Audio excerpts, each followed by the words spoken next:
Kumusta, fellow Laminians?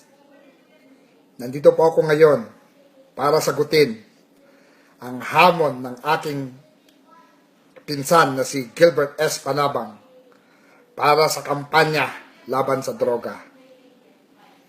Ang mamamayang Aluminyan ayaw sa droga, Mad Silly Eating Challenge. Ito po si Hector Jai Season, sumusuporta sa drug awareness sa komunidad ng Alaminos. Ito po yung sili. Oops.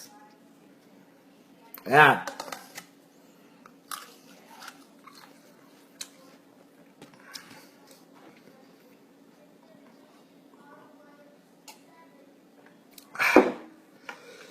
Magtatagumpay po tayo sa akbang na ito pag tayo ay sama-sama.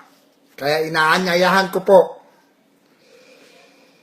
si paring Mervin Marcelo, Billy Biray, Ferdinand Pilippo, Manuel Rivera, at ang aking cousin na si Edgar Joseph S. Diego para sumuporta sa Mad Silly Eating Challenge para sa bayan nating Alaminos. Nimala, get mad!